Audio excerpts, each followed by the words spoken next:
This session is about King's Health Partners as a creator of opportunity. Opportunities for collaborations that will enhance health research, education, and care. My name is Sue Saville. I'm the Health and Lung Lay Chair of the Patient Carer Advisory Group. Whew. Trying not to use an acronym. And I'm delighted to be joined on the stage by three fabulous speakers. And I know we've heard some great speakers already. Here are three more. We have with us on my right, Professor Sheeba Irshad, who is a reader in medical oncology at King's College London and a medical oncologist at Guy's Cancer Centre. In the middle, we have Dr. Shaheen Khan, who is the Deputy Medical Director, Integrated and Specialist Medicine at Guy's and St Thomas's. And at the far end on my right, Caitlin McCullen. She's a lead nurse, Agile Physical Health Education Team, Oxley's NHS Foundation Trust. A big welcome to our speakers, please.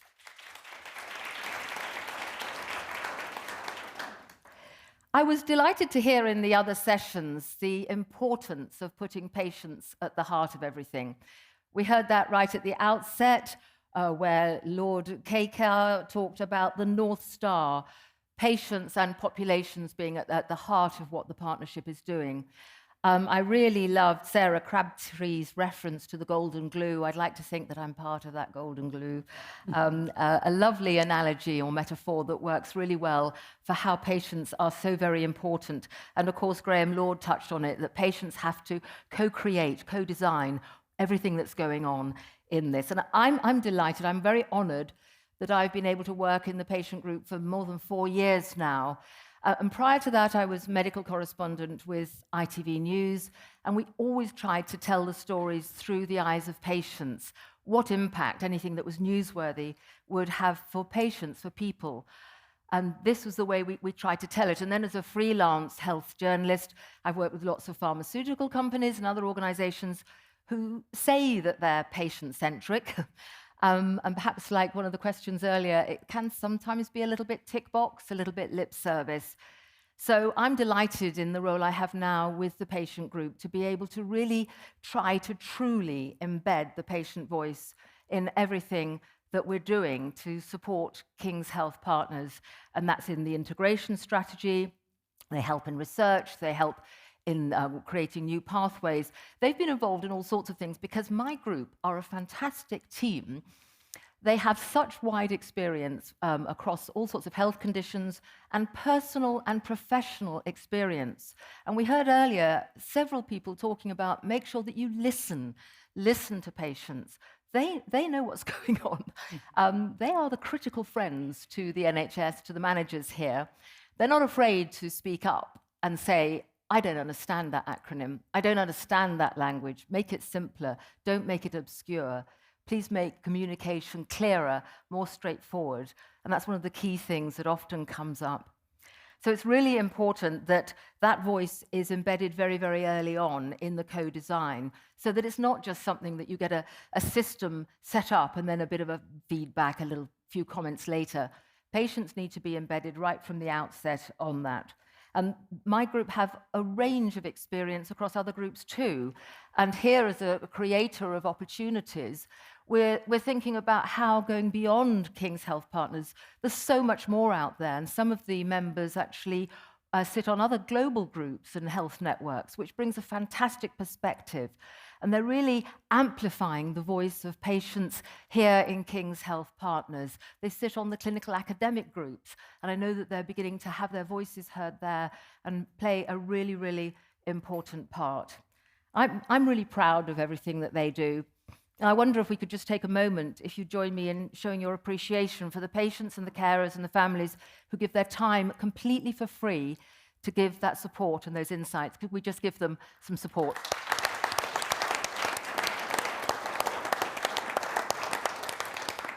Thank you very much. I'm going to pass that on to them all.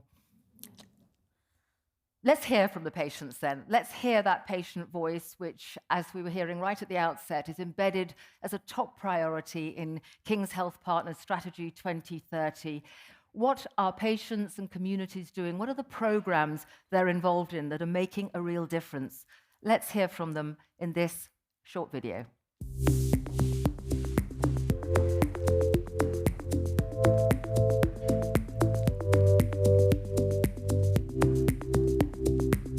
Outreach has been such a big part of why I became a scientist, why I decided to study chemistry. I got it all throughout my...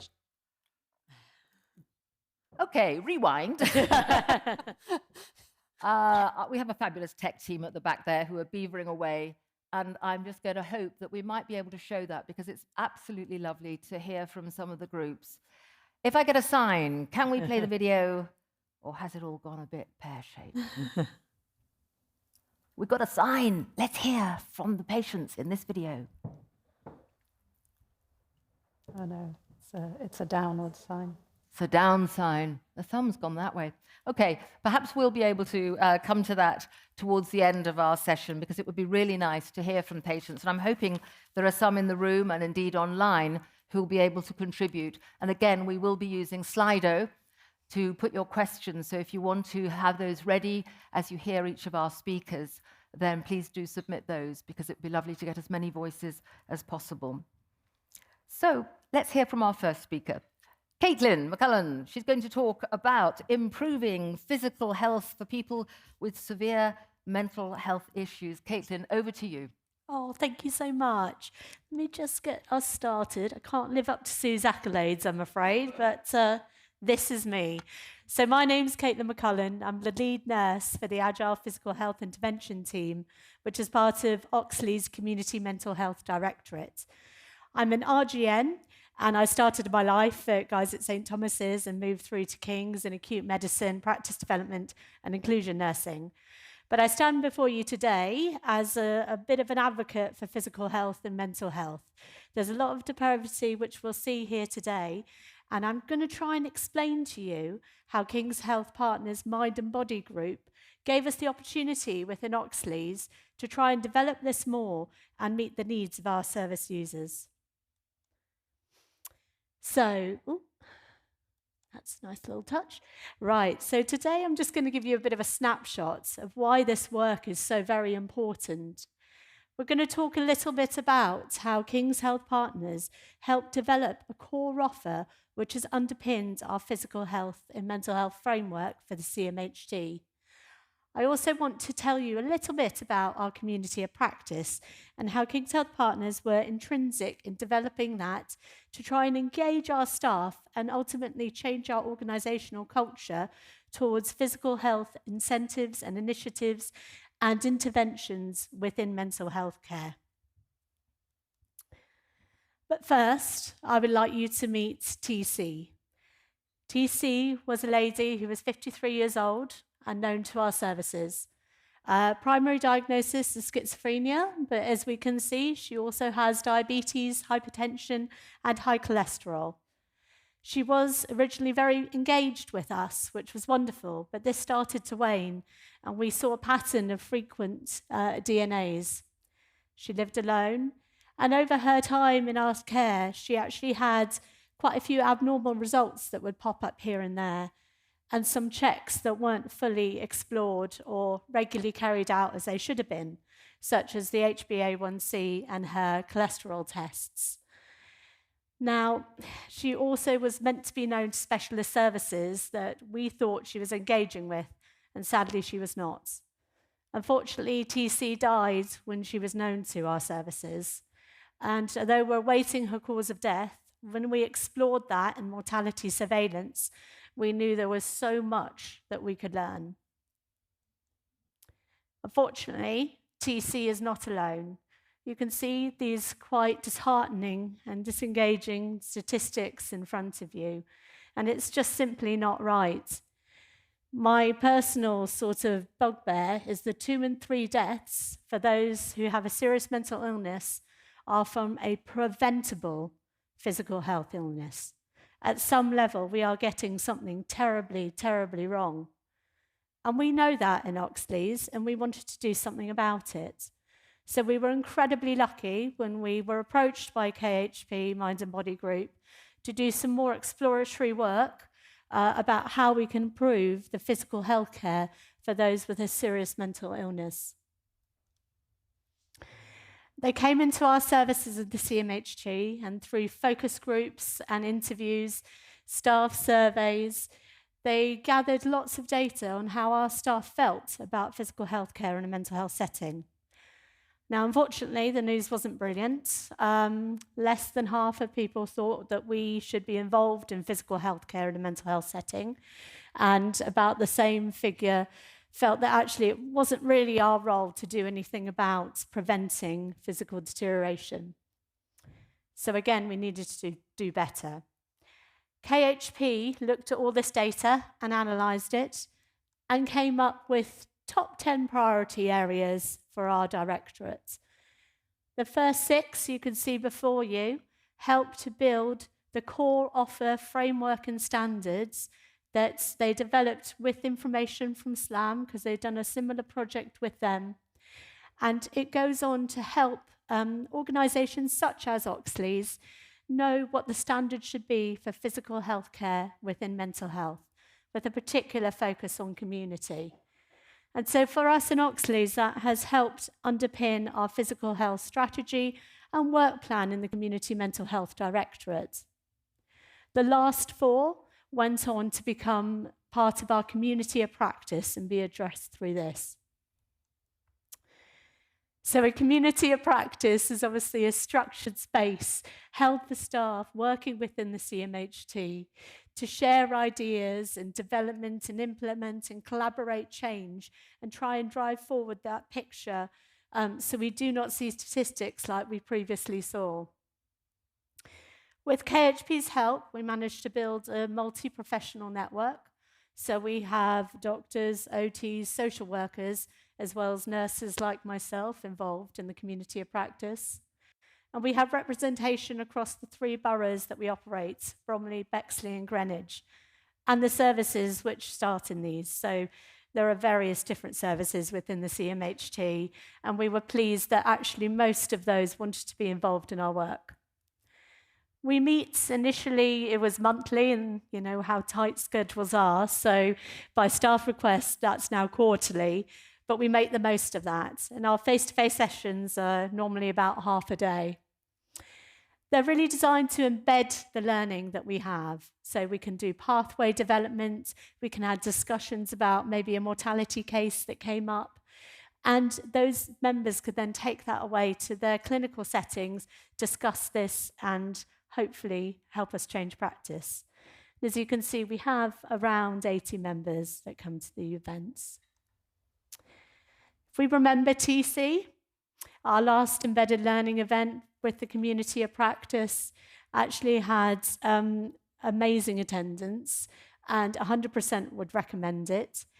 And we pathway developed a plan for other people that might be similar to TC about how we can support them with their diabetes needs, how we need to escalate that further at the time of understanding something is going wrong.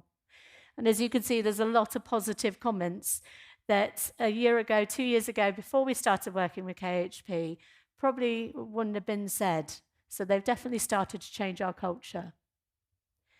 In summary, working with the KHP Mind and Body partners has made us improve our practice. It has given us a validity and a platform in the Community Mental Health Directorate to focus our efforts on the physical health work plan and strive and aim for that to be embedded in all of our services. And it's given us a medium through the community of practice to create some change. And as we all know in this room, organisational change is not easy to manage. But we can see from the embedded learning community of practice events that we are starting to get there. We hope it will give us a lasting impact to reduce this mortality gap and have cases such as TCs not happen again in my service, in your service, or in services across the UK. So I thank you very much and welcome questions within the panel. Thank you. Thank you very much indeed, Caitlin McCullen. And indeed, there will be questions. Perhaps it's an opportunity to put up the Slido slide at this point and offer you the chance. But if not, you can just go onto the Slido app and put KHP25 and it will take you straight there. But do have questions ready for our panel once we've heard from all of our speakers. And it was so interesting there, I thought, Caitlin, to hear about the work you do between mind and body Who knew of the connection? Fantastic. Thank you for updating us. So now, Dr. Shaheen Khan, who is the Deputy Medical Director, you're going to give us your perspective. Over to you and welcome. Thank you very much, Sue, and good afternoon, everyone. My name is Shaheen Khan. I'm a palliative care physician working at Guy's and St Thomas's and also King's College Hospital. Been working in the community primarily in Lambeth and Southwark for the last 15 years or so. Also joint lead for the Palliative Care Clinical Academic Group at KHP with Professor Higginson and Dr. Prentice. And also more recently in my role as Deputy Medical Director at GSTT for Integrated and Specialist Medicine, have been working with a number of colleagues, including our group CEO, Louise Dark, on the neighbourhood health agenda. And that's what I'm primarily going to talk about today, with particular reference to a programme of work that we're calling Value-Based Integrated Care.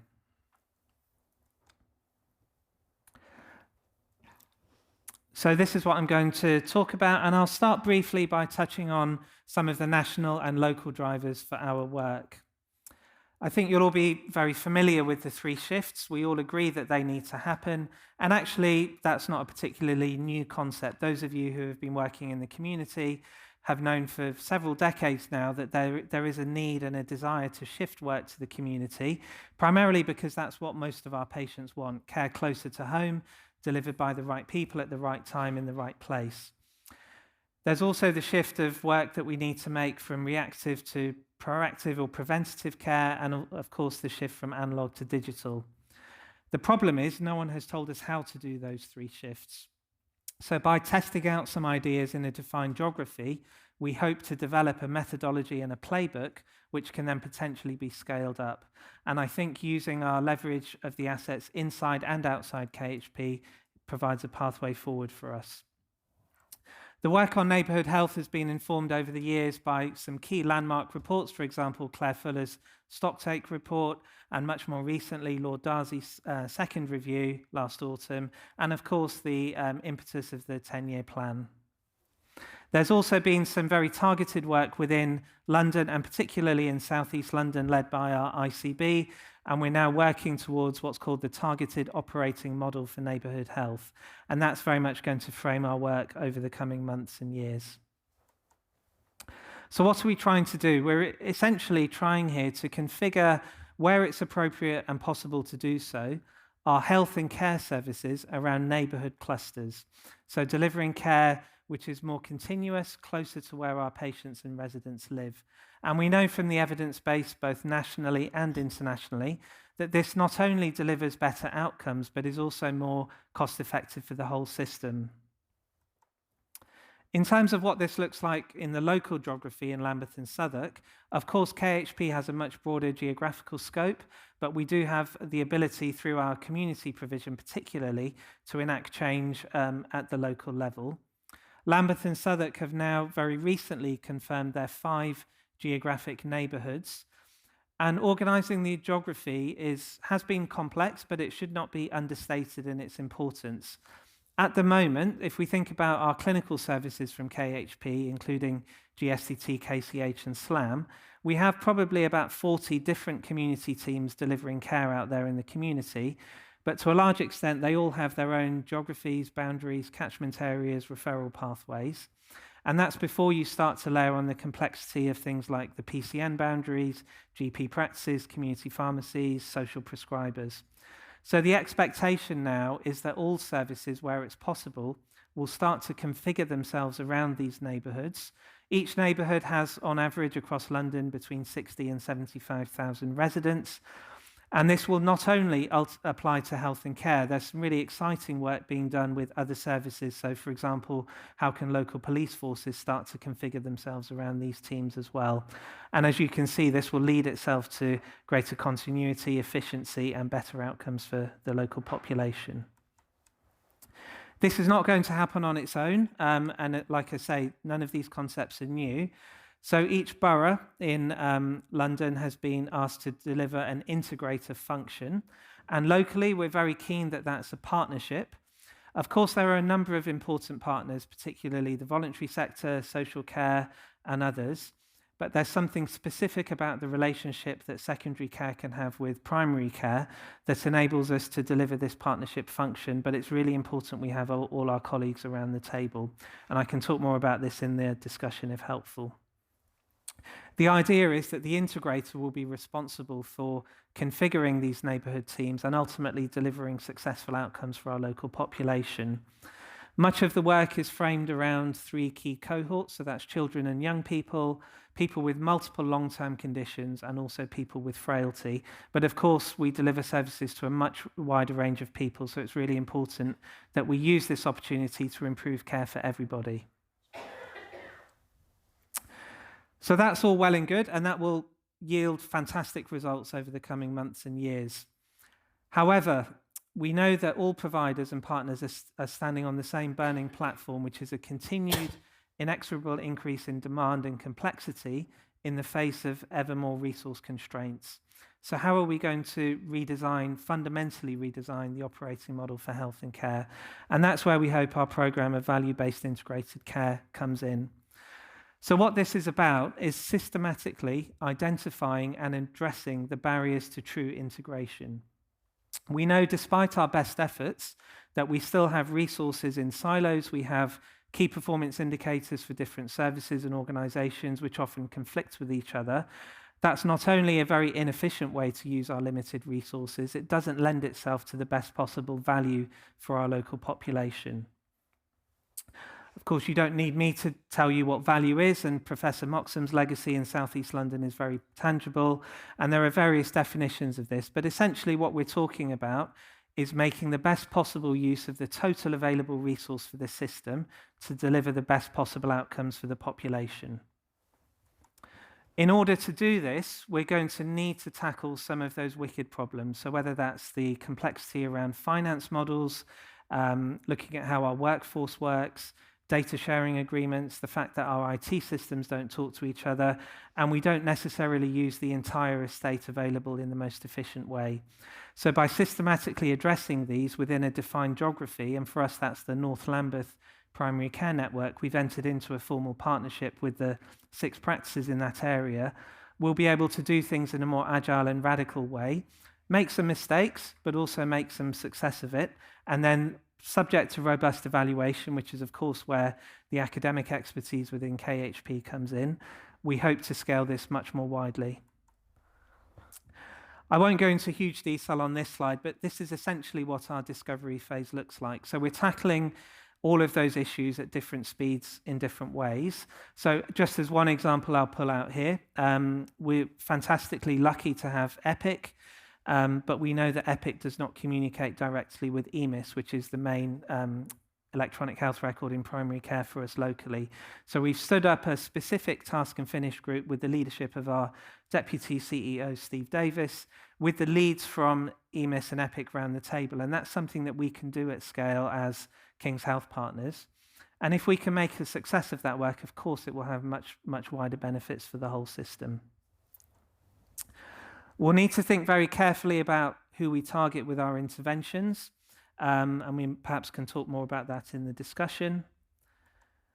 I thought just to wrap up, it would be really good to highlight exactly how King's Health Partners is a creator of opportunity here. Of course, we've got the fantastic assets within King's Health Partners. We provide clinical care in the community, in the inpatient setting, from before birth to after death, delivering over 1 million contacts just in the community alone per year. But of course, we've got assets like the GSTT Population Health Hub, the Better Health and Care Futures Hub under Irene Higginson's leadership, the AI Centre, and the middle picture. I was very fortunate with some of you to be part of the KHP delegation to Erasmus this year for the value-based healthcare course. Fantastic course run by Michelle and Lynetta and colleagues, and I would commend that all to you next year if you're able to attend. These are some of the considerations for us. I suspect we'll pick them up in the discussion. And if anyone wants to get involved, we're very much looking for people to get on board, very much want your steering guidance as we progress. Thank you. Thank you. Thank you very much indeed, Shaheen Khan. And do keep those questions coming as they occur to you. But let's now hear from Professor Sheeba Irshad, who's going to tell us about enhancing breast cancer care research through primary care. Over to you. Brilliant, thank you. So I'm a breast cancer oncologist, as well as a tumour immunologist and a director for the Breast Cancer Now unit here at King's. But I'm here to talk to you about a project called SAMBI, which, oh, no. Did that come up? Yes. Perfect. So the sort of SAMBI is essentially trying to link your lived experiences to fundamental biology, but also showcases a way in which we can advance cancer research through a global collaboration. So here in London, unfortunately, postcode still predicts outcomes. So my black patient from Lambeth and my white patient from Bromley, living just a few miles apart, are likely to have very different journeys during their cancer care pathway. And those differences are present at every level, so prevention, screening, diagnosis, treatment, and even cancer survivorship and end-of-life care. And those differences are not explained by biology alone. They reflect the deep systemic inequities that exist and shape your health outcome before the patient even enters my clinic. So what is causing these disparities? Well, the simple answer is lots of things, but it's actually very complex. And each discipline, from epidemiology to immunology, will see certain parts of it and suggest sort of things we could do to try and rectify. But if we study these in isolation, they are likely to miss how these talk to each other and reinforce each other. So collaboration is key to really addressing these disparities. So team science breaks silos. And in 2023, we were given that opportunity by Cancer Research UK, who awarded us £25 million to bring together a group of scientists, clinicians, patient partners from the US, UK, and Africa, with a specific focus on addressing Black cancer disparities, specifically focusing on breast, prostate, and pancreatic cancers, cancers where we really do see those disparities. So without a doubt, we will create a groundbreaking resource for future cancer research, but specifically for Team SAMBI, what we want to answer through this project is how our lived experience, shaped by environment, ancestry, and social context, leave measurable biological imprints that influence cancer outcome. So in other words, where inequity becomes biology. There are many different sites and PIs involved in this project. In fact, we have PIs from 40 different countries. And the way in which we hope to deliver this program is through a range of multiple different work packages, but all of them are really embedded or founded on work package 1, which is led by 2 young and fantastic colleagues, Dr. Cllr McCullen and Dr. Tiffany Carson from the US, where they are really trying to understand the social and societal determinants of health. So through a questionnaire that they've been working on for the last year nearly, they want to try and understand and study the conditions in which you are born, you grow, you live, and really look at the way in which that then leads on to your sort of income, education, access to healthcare, and social support. We then move on, I should say we hope to deliver that questionnaire to 40,000 patients globally. We then build on that work package through work package 2, which is led by Professor Gary Miller in New York, where he hopes to analyze 40 different serum samples to look at exposures to pollutions, chemicals, and nutrients, uncovering each person's environmental fingerprint. Work package 3 will then study your DNA and how your DNA can influence our health and risk of disease, but also how our environment or diet really can switch off some of those genes to actually have an impact on your health. Work package 4, which is the one that I'm also co-leading with some of my colleagues, will actually try and understand how our immune cells and tumor cells are talking to each other and how environment or chronic stress plays a part in immune effectiveness for our patient population. And then our advocacy group is really led by Ricky Fairley, who is a breast cancer survivor and founder of Black Data Matters. I just want to point out, sort of a shout out to Cancer Research UK, that there is specific funding that is involved in the patient advocacy. So Ricky has her own budget for her own team. And this is her team. It is getting bigger, but these are our patient advocates who she calls her superheroes. And they join our weekly meetings and really do inform and ensure that we are sort of working for the patients and answering the questions that are important for them. So in fact, more recently, they led 12 focus groups in, I think, 5 different countries in 4 days with 100 different patients that they got together and have really put together, well, what matters to that patient population within that geographical sort of site. And as you can see, it's different for different populations. You may sort of lump everyone as, oh, we're studying Black patient population. Actually, what bothers patients is different. And so we have taken this on board, this feedback that our work package 5 has sort of given us, and are now thinking about, for example, water quality in Ghana and how that could be studied a bit further on whether that sort of is associated with the spike in pancreatic cancers that they see specifically, for example, in Ghana.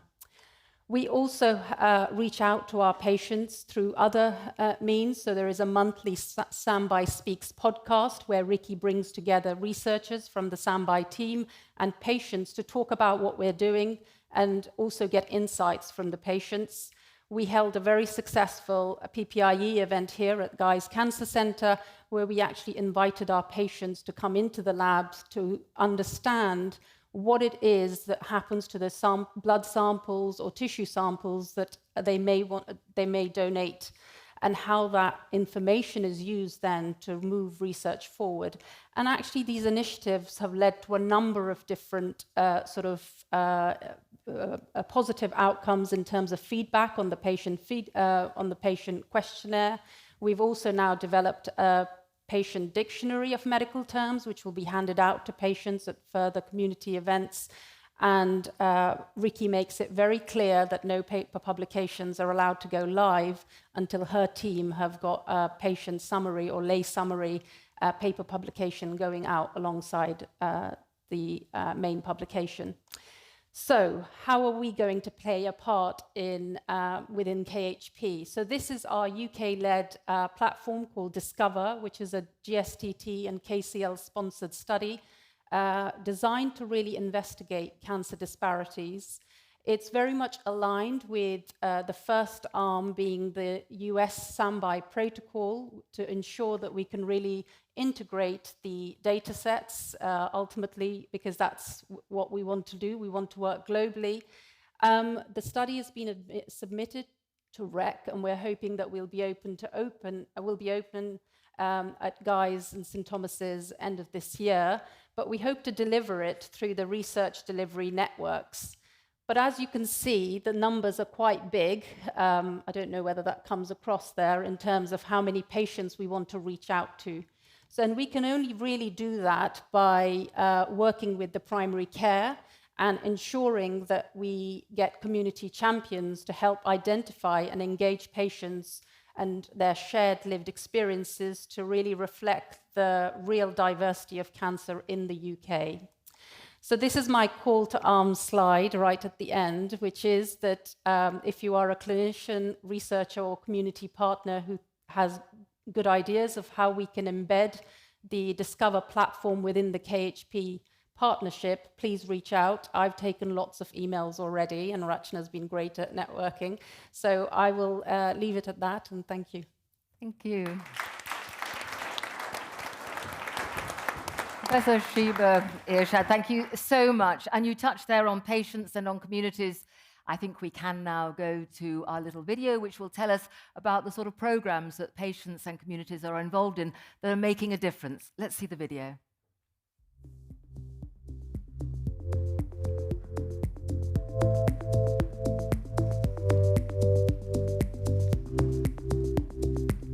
Outreach has been such a big part of why I became a scientist, why I decided to study chemistry.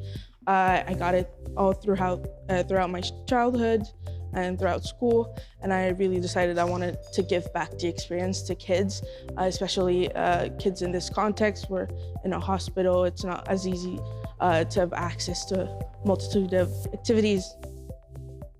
Oh, it was lovely to have some time away from the ward and from all of the tests and things that they're doing up there. It was really lovely to be able to spend some time with my son and to be able to do something fun.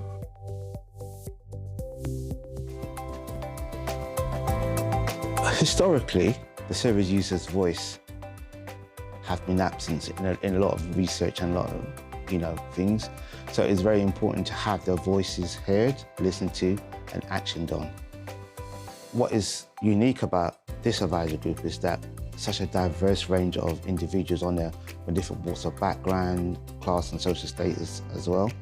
So I've met people who are carers, some people who are service users, some people who are professional, and we're all coming together with this great wealth of knowledge with one single aim, and that's to, improve health inequalities and patients' outcomes.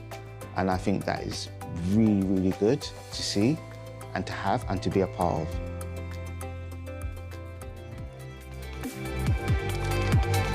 It's for young people living in Southwark and Lambeth with type 2 diabetes, aged between 18 to 25. It was procreated by young people, for young people, and I think that adds an extra sort of layer of flair to it. The sessions were really informative, opened my mind up to different ways of managing my diabetes as well.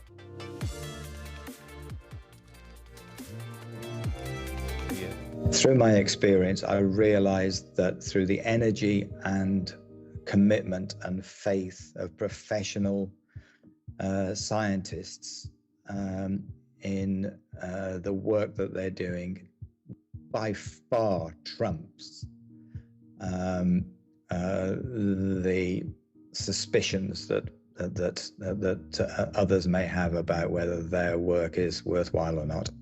For me, science, the work and the science with this, in my particular instance, has changed my life.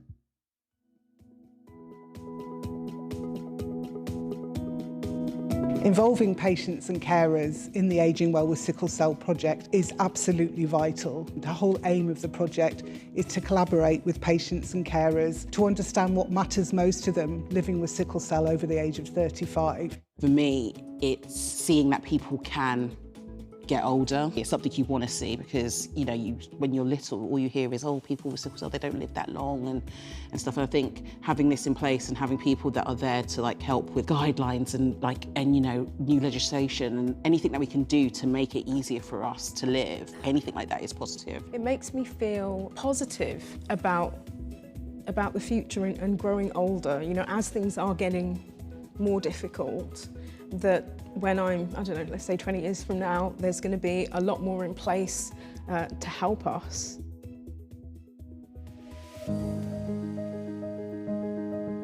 The key step in how we developed Peace was from the ground up, using this co-design process that helped us understand what is it people who would be using the service actually want. After going through the 7 sessions, they were asking somebody to represent those who live with chronic pain, and I felt that I needed to be a voice to let everyone know that we live with chronic pain and what it is to live with chronic pain. I learned a lot, and it's gonna be a joke, but I get a profession from it, because something that I didn't even know that I could do, and it burst out of Peace. Because coming here as well, it made me started doing this, and right now I could say it's my livelihood.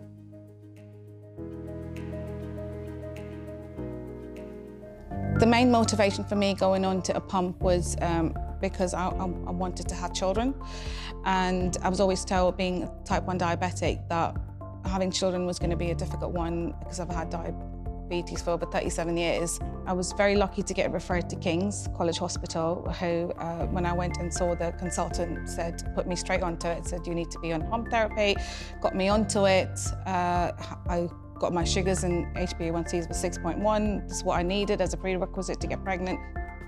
I can't thank King's enough for how they look after you, and the care that they give you is just absolutely brilliant. And I've got 2 little healthy boys now, which I never thought I'd have, and they've changed my life. Yeah.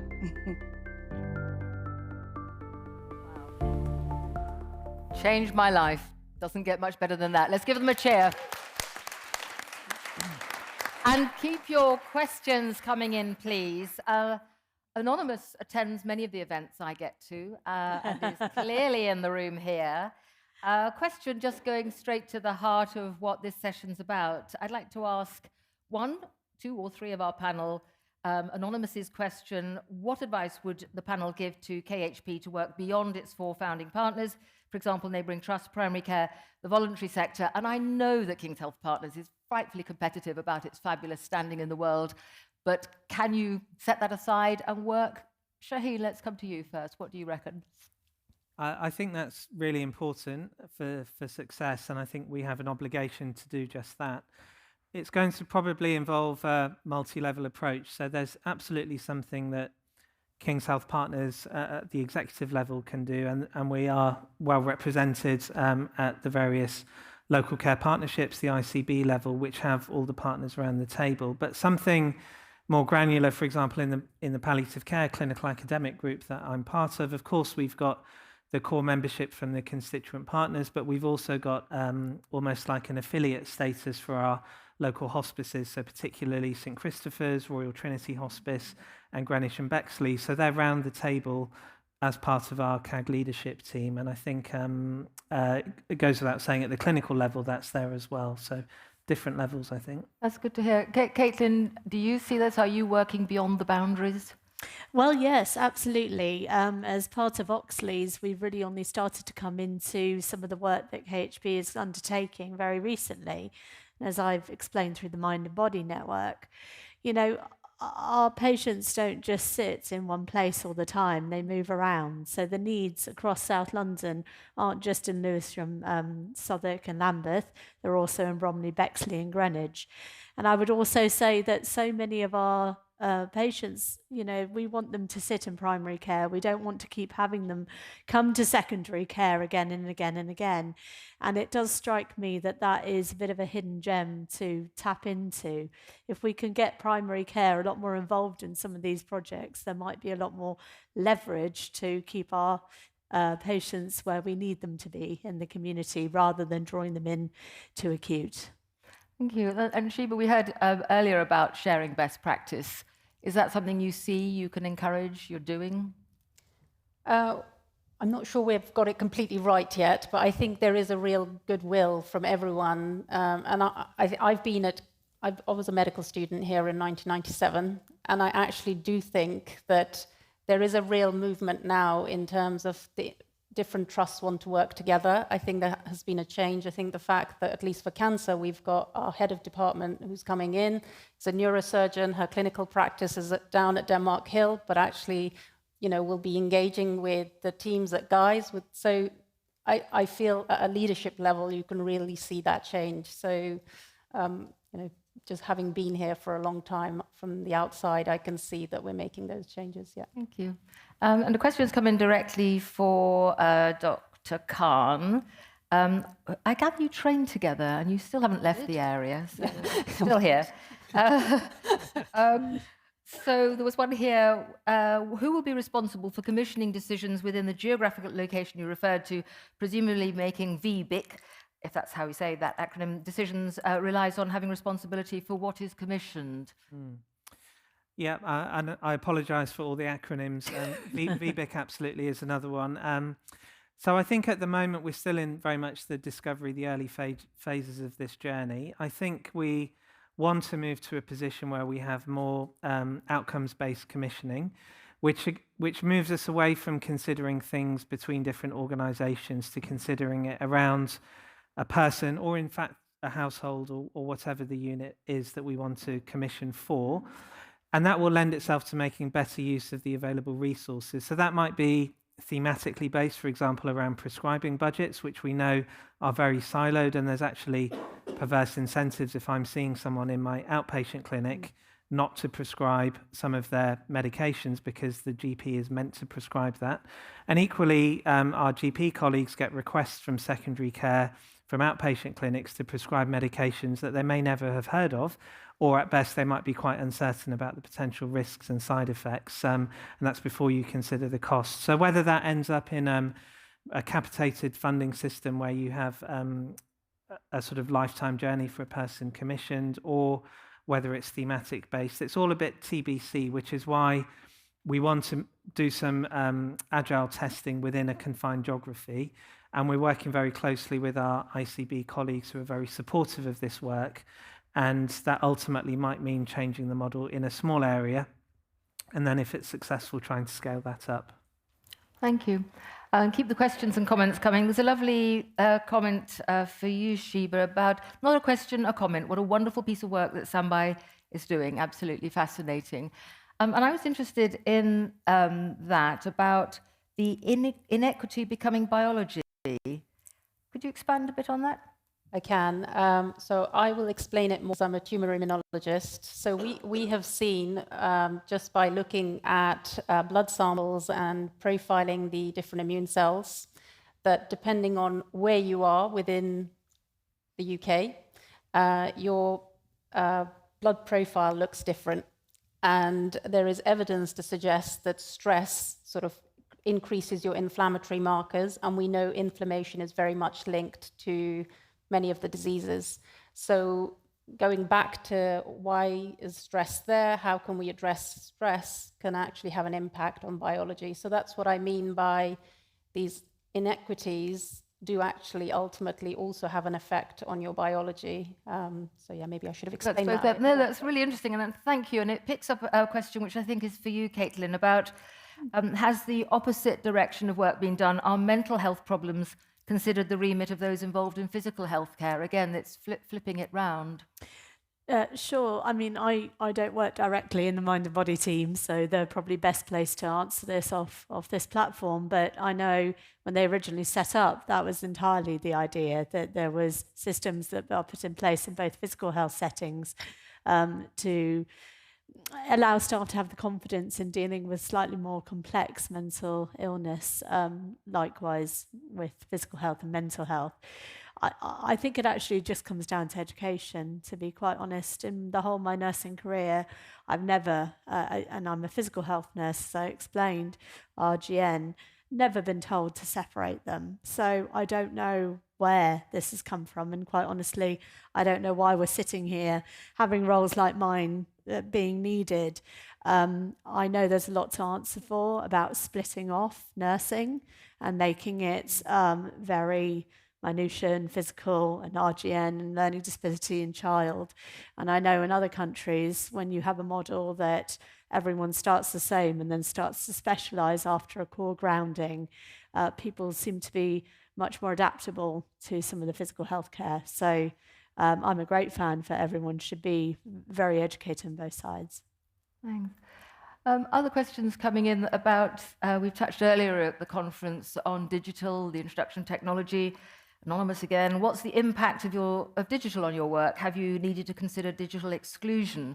And that's something in our patient group that comes up quite a lot. Who can manage the systems? And the patients were great in helping to co-design my chart, making things simple. Even, I understand, having technicians in who followed their eyes when you're trying to look at something on a digital screen. Where does your eye go when you want to log in? And they help to design that. So, Sheeba, what about for you? Does digital, how does that impact it, and what sort of learnings can be brought in from the wider communities that we're discussing? Well, one of the things we learned very early on was one size doesn't fit all. So the patient PPIE event that we set up, one of the things that really came out was that while some patients preferred the paper questionnaire coming through the post, wanted to do it on their own, and others really wanted just an electronic sort of copy, which is what, so we've decided we will give the choice. So actually we will be developing an electronic version as well. I think there is a risk that there are certain parts of the population, and particularly some of the more vulnerable groups, that we may exclude them if we don't we need to bring them along with us. So I think the stage we're in at the moment, I would probably say that we need to go together. And for some, we heard an amazing talk this morning by the medical student. They've been using Google ever since they were, for them, electronic stuff and digital is much They're more. young. I know, exactly. Young. But I mean, there are some people who are older than that in here, this room. Exactly. Well, as for others, it's not so easy. So I would say probably both have a place at this point, until we all kind of move on. And that's the point, isn't it? It's there's digital literacy, which is an age-related issue, but there's also the cost. Who has access to Wi-Fi, to gadgets and things? Shaheen, what about digital for you? What impact do you see it having, and how can it help you or hinder you working beyond boundaries? So I think the digital is one of the key enablers to true, deep, meaningful integration. So thinking about it first from the perspective of staff, the fact that our IT systems don't talk to each other is still quite shocking. And we've got health and care staff on a daily basis making really important decisions about people they're caring for with incomplete access to the full contemporaneous record. So we're working hard on some solutions to that.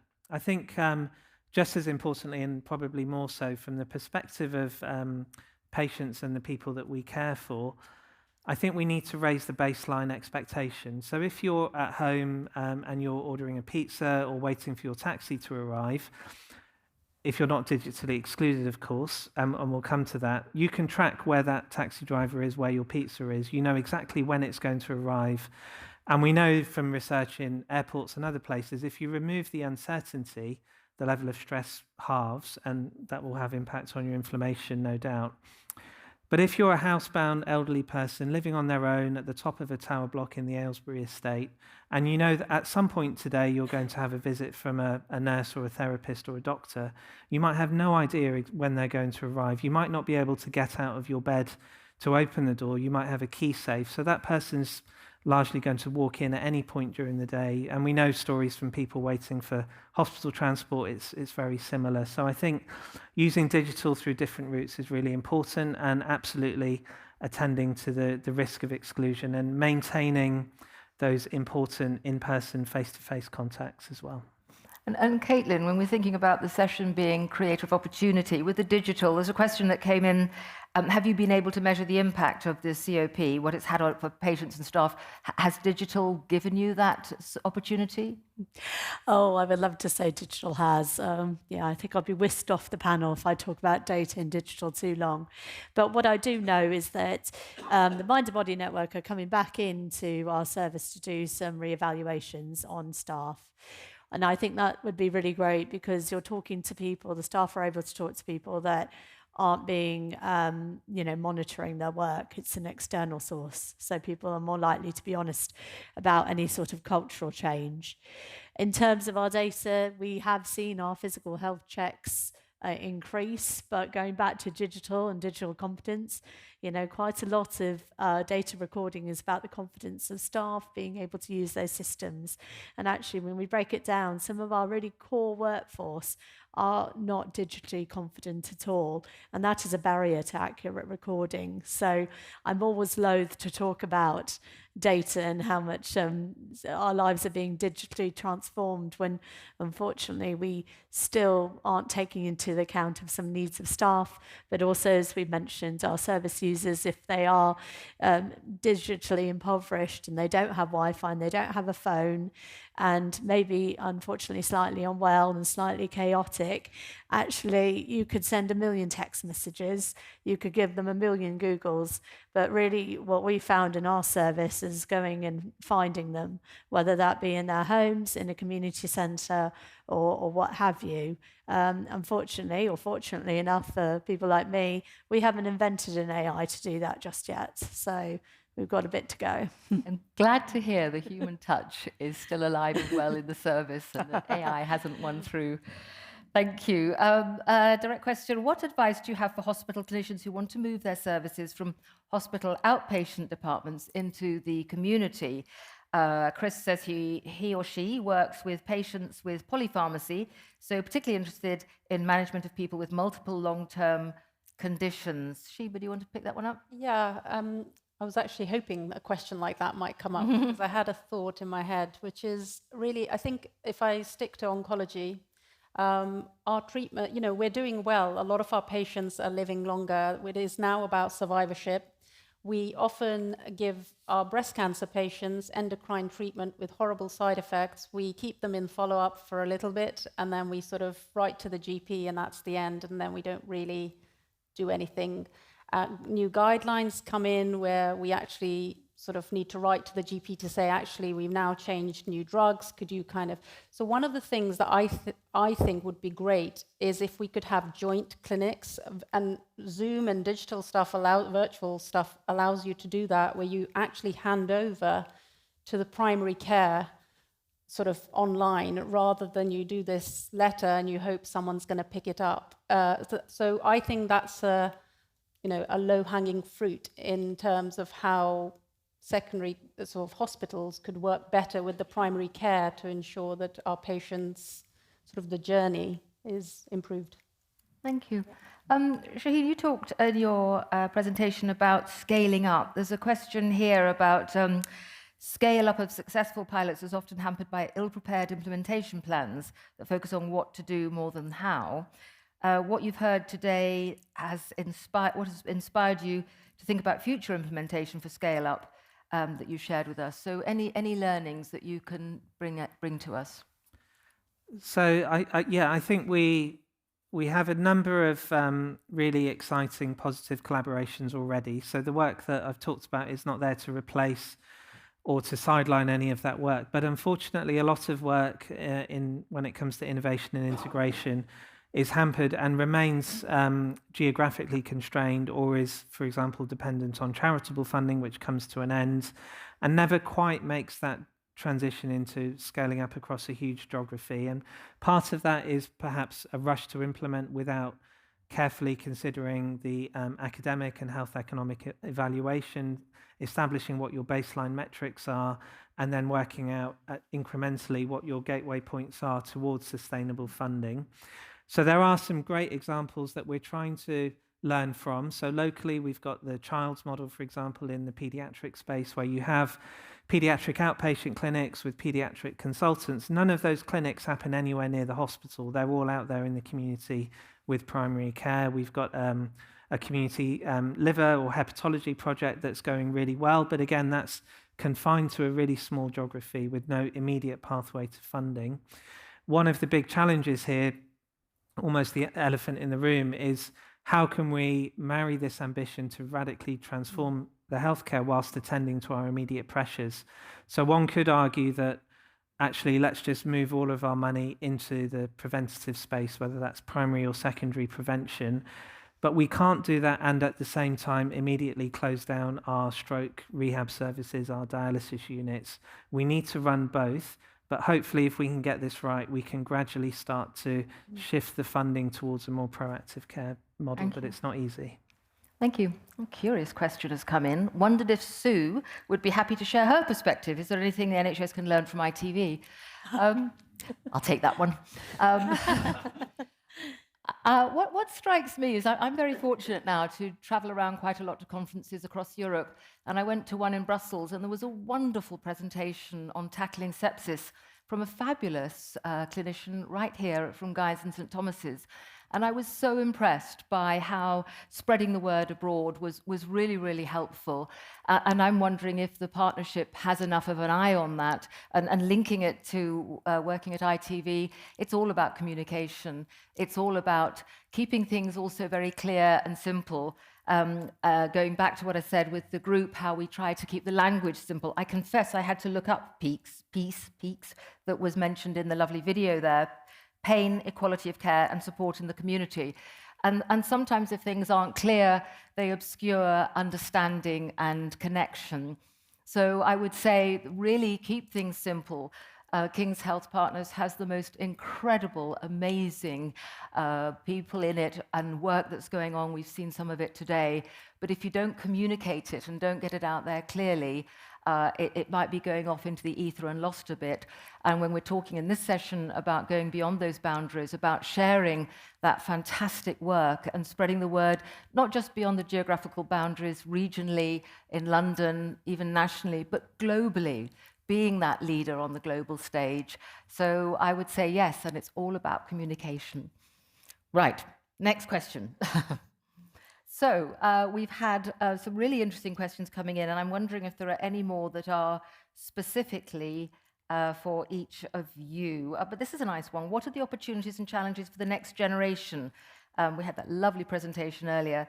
The next generation about to enter the health and social care workforce. They don't have to worry about digital challenges because they've sussed all that already. Caitlin, what would you say, the particular challenges for the next generation coming in? Oh, many challenges. I think we all sit, those of us that are on the front line, and can see easier ways to do things, but our system is still a little bit compartmentalized, isn't it? And we put things into boxes. It's secondary care or it's primary care. And yes, we try and build hubs, but we still haven't quite broken it yet. And I guess, that's probably down to workforce, it's down to budget. So those challenges will keep coming. But I suppose if we could change a challenge into advice, it would definitely be go out and see different services. Don't stay in your comfort zone. And it's great to have people that do, because we have all this amazing research. But people that don't, I guess I'm one of them, you do end up grabbing bits of knowledge from the people that we're trying to serve, and also your other colleagues out in different fields that then you can bring into different settings. And that's exactly what I've done with physical health and mental health. You bring something from one area to put it in another to try and create some change. Thank you. And Shaheen, top tips for the next generation coming through? I think I would probably recommend agility as a core skill set. I think in terms of agility and location, not committing yourself necessarily to working within the four walls of one particular organisation, but working across organisations. Agility also in terms of the type of people that you care for. I think the pendulum swings from generalism, holistic care, people who are comfortable seeing any sorts of illness, through to super specialised people with fragmentation. And I think we'll need a bit more agility in that space. Thanks, Sheeba. What about you? Top tips for the next team coming in? I might be a bit more positive in terms of actually give them a challenge, which is that with social media, the world has become quite small. And actually, I think our generation don't necessarily know how to navigate that, but I'm hoping that the next generation will be much better at sort of navigating it safely. So that's what I hope that they can do and should work towards. Yeah. Lovely. So as we draw to the close, I'd just like to ask each of our panel, going right back to the session's focus on KHP as a creator of opportunities, very, very briefly, perhaps start with you, Caitlin. What sort of opportunities would you like to see created coming up? I think more of this joined up working. I think it's fantastic, making links from Oxley's, for example, to SLAM. We're both doing the same thing for the same people. I think too long organisations have sat on a pillar. We're doing it right. It must be this way. Look at the example. And having been blessed to work for many of these organisations, actually sharing that knowledge is incredibly powerful, because ultimately it is our patients that benefit. Thank you. Shaheen? I think using KHP scale and leverage to influence the workforce of the future, actually. So what more can we do to influence the undergraduate and postgraduate curricula for all of our clinical professions in particular, so that they're more comfortable working in the community, in the inpatient space? Are there any opportunities, Sheeba? Maybe go global. I was actually going to steal the slide from Graham's talk this morning, which is if you want to go fast, go solo. But actually, if we want to make true impact, we need to work as a team, and that means going not beyond KHP as well, so KHP and beyond. So, yeah. Well, thank you. Those are wonderful insights. It's been really fascinating discussing that with you, and just learning about the reach that your work has within the departments you're working in and beyond. Perhaps next time King's Health Partners has its annual conference, we'll talk about going intergalactic.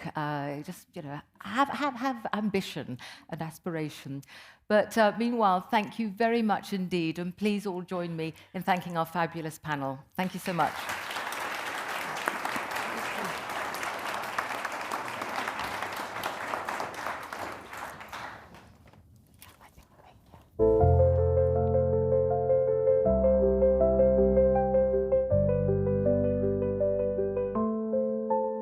Up to 30% of people with depression don't respond to regular existing forms of treatment. And this isn't just depression, there are cases of other conditions as well, such as functional neurological disorders.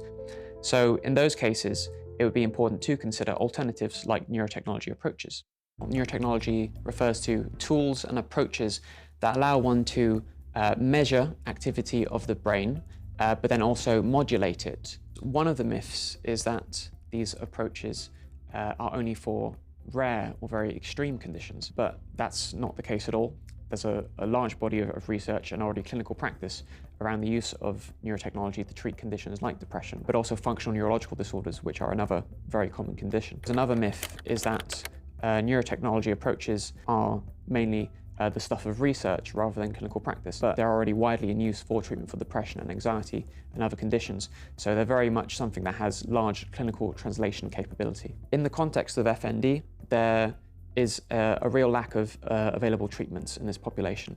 It's my hope that brain-computer interfaces, rather than kind of replacing already existing fantastic physiotherapy and occupational therapy rehabilitation approaches for the condition, can serve to supplement it. And that's why, for my PhD, I'm looking to set up the first trial of brain-computer interfaces and virtual environments for FND for our trial, the BRAVE FND trial.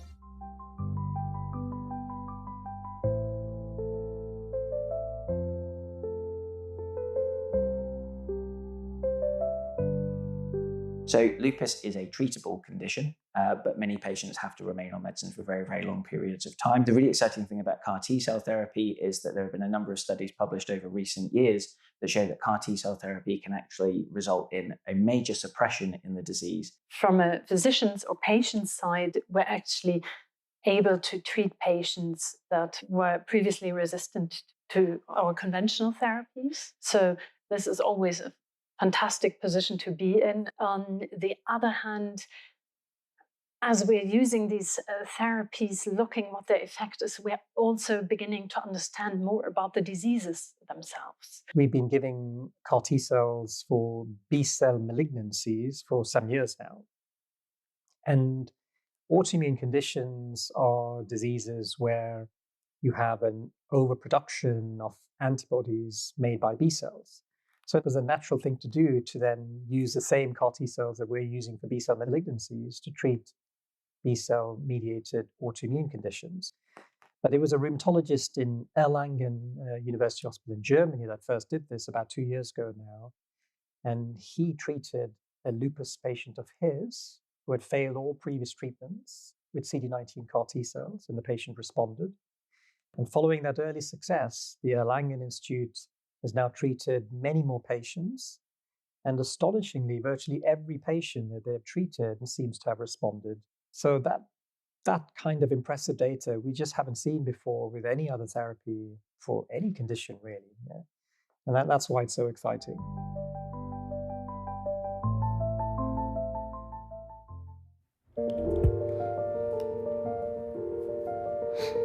What are life sciences?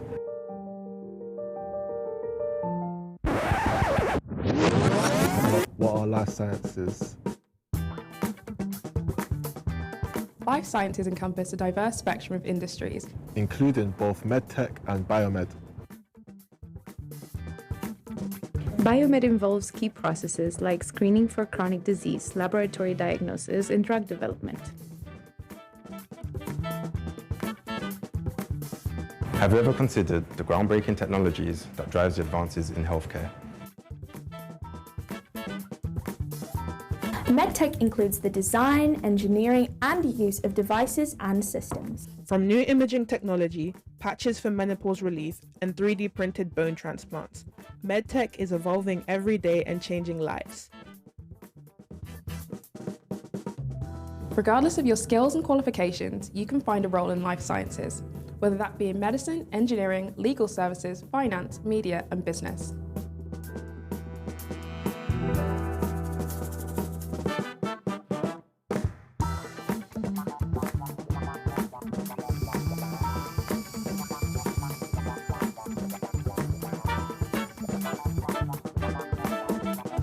The SC1 Life Sciences Innovation Districts on your doorstep in South London. They'll become a world-recognised home for transformative innovation and enterprise in medtech and biomedicine. The exciting jobs they could offer you would mean your future would be helping to drive health equity.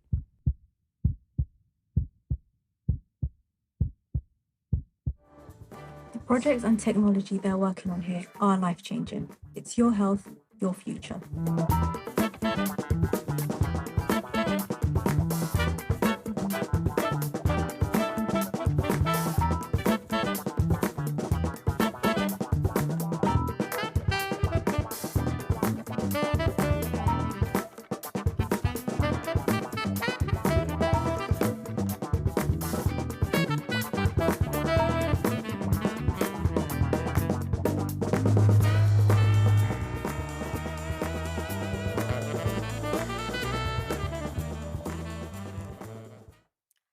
Hi everyone, what a fantastic video that was. That was showing us the real opportunities and why we're here today and the opportunities for young people. It was a video made by young people with We Rise, which is an organisation that Lambeth Council fund and support, and I actually recognise some of those people in there, so that's great. My name's Cllr Claire Holland. I'm leader of Lambeth Council. I'm also chair of Lambeth Council, and I'm chair of London Councils, and I'm also co-chair of SE1 with Professor Graham Lord. So thank you so much for inviting me here today. I'm absolutely delighted to be here. So this panel this afternoon with these four amazing people, we're going to be talking about how can we drive inclusive growth through health and life sciences. Now, this is a major growth sector for us in Lambeth, in our Lambeth Growth Plan. It's in the London Growth Plan and also the National Industrial Strategy.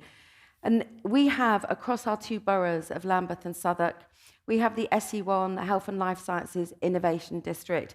There are 7 founding partners. I need to make sure I don't miss any out. So there's Lambeth Council, there's Southwark Council, Guy's and St Thomas's Foundation, and then King's Health Partners, Guy's and St Thomas's, King's College Hospital, South London and Maudsley NHS Foundation Trust, and King's College London. And I'm joined today by 4 brilliant people who are representing these organisations. So rather than me introduce yourselves, me to introduce you, can you introduce yourselves? Can I please start with you, Dr. Pooja Sikka? Hi, so I'm Pooja. By background, I'm a GP in Lambeth, so everything I do has been very personal to South London. But I'm one of the partners at Meridian Health Ventures, which is the first venture capital fund that is backed by the NHS, but also by US health systems now. And we last year launched the second part of what we do as a fund, which is our mental health fund, which is in partnership with South London, the Maudsley. I trained here at GKT. I was born in South London. I still see patients here. So ensuring that our life sciences sector is flourishing is really important to me personally. But what we've been able to witness and see out of this health economy is really the most brilliant innovation, the most brilliant people to take that innovation forward, and a real spotlight in South London. And the next frontier is of invention, and I think you were getting a flavour of that from the video clips, and we can talk more about it. Great, it's great to have a Lambeth woman beside me. Professor Seb Ourselin, would you like to introduce yourself, please? Yeah, good afternoon. So I'm Seb Ourselin. I'm Professor of Healthcare Engineering at King's College London. I do wear a few hats there. With respect to KHP, I'm the Academic Director for Digital Health and Data Science. As well, I've got the privilege of being Assistant Principal Innovation for King's, when I'm supporting the development of the innovation strategy for King's 2030. And as part of other roles, I'm very privileged to be the director of the London Institute for Healthcare Engineering when this video was made. And was very pleased to hear that one of the young lady on the video who really didn't know what to do next ended up applying for medical schools and got accepted, which was a fantastic outcome. Just for this, I think it was really worth it to make this video. Because I think they were on the apprenticeship program. That's right. Fantastic. Yeah. And I think I'm going to be asking you about your strategy later. So if you can hold that, that'd be great. If I can now turn to Councillor Evelyn Akoto, my colleague from Southwark. Would you like to introduce yourself and your role, Evelyn? Thank you, Claire. My name is Evelyn Akoto. I'm the Cabinet Member for Health and Wellbeing in Southwark. That encompasses public health, adult social care, food insecurity, mental health, and so many other things. I'm also co-chair of Partnership Southwark, that is a place-based committee, and also chair of the Health and Wellbeing Board. Lovely to be here with you. Thanks, Evelyn. And finally, Professor Anita Grigoriadis, have I pronounced that? Oh, fantastic. Thank you. Would you like to introduce yourself, please? Yeah, good afternoon. I'm Anita Grigoriadis. I'm a professor in molecular and digital pathology at the Comprehensive Cancer Center here at King's College. And recently also I became the CEO of Pharos AI, and you heard of Pharos a little bit in the beginning from Graham, and also from Rebecca Oakey. So this is a DCIT-funded initiative, integrated partnership between NHS, academia, and industry, where we had to come up with a new operational model. And this model was really co-created with our patients, with our local community, and many stakeholders. Not only designed, but also, setting the priorities. Mm-hmm. Yeah. And, when we talked about the vision in the morning, what to do is, one has a vision, but also one needs to be willing for change. And I think that's, what we're trying to do here. We're trying to rethink how we, deliver this very complex operational model.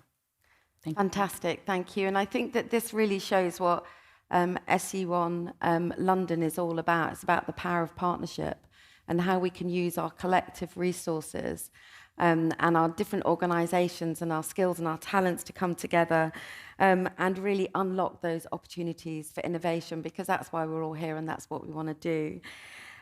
We're very lucky in SE1 to already have strong assets to form the foundation and to produce a pipeline of projects. So, for example, we have I think it's 1.5 million square foot of development at Royal Street, opposite Tommy's in Waterloo. And we've got sites across the 2 boroughs. And, for example, Denmark Hill Science Campus. And so we talk about inclusive growth and how do we drive inclusive growth and what do we mean by inclusive innovation. So for me, this means about ensuring that the new ideas, the technologies, the developments that we make are not just isolated over here, but are brought to life for our communities and really benefit our communities, and that they're shared. They're shared across our society so that everybody can benefit and participate. And what we're doing at SC1, we're aiming to create 20,000 new jobs. It will be for local residents, but also for wider London residents, so not just our 2 boroughs, and creating pathways for people to get really good jobs and careers.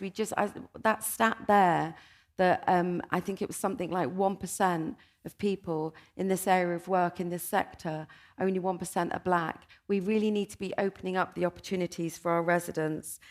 And we've already talked about the apprenticeship programme, so there's a lot of stuff going on where we want to really ensure that we're not isolated, but we're actually integrated right into our communities and the benefits are felt. So to kick off, I'm going to ask you all a question, if that's okay. Do you mind if I start with you, Pooja? Okay, so it'd be good to hear, what do you think is needed to drive inclusive growth through health and life sciences innovation? What is needed? I mean, I think we think about it all the time, and we are a somewhat diverse team. Although on that socioeconomic, you might point a finger. We have a number of clinicians in our team as well. But I think you have to start from the point of that being a hygiene factor. You can't just go, well, did we do it? No, you have to start with inclusivity. And I'd say there's sort of two angles to it. I've just literally, we've done a call to action on bringing in mental health companies into, we run a sort of mini accelerator, and we're choosing those companies that may then go on to have investment. I just did a tally on, how many women are those founders, because that is the beginning of, and you'll know that, there's a big initiative called Invest in Women Task Force. This is about making sure that enough capital is going in that direction. So we have to talk the talk, but also walk the walk.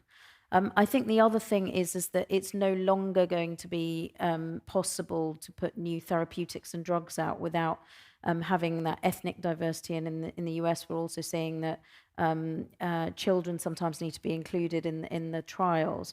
And so we have this melting pot of data and opportunity on our doorstep to rise to that occasion that actually the regulators are putting forward, industry is now putting forward. Now, pharma may be slower to come to it, but that has to happen, and we have to do that from the inside out. So I think we can start by creating our own rule book.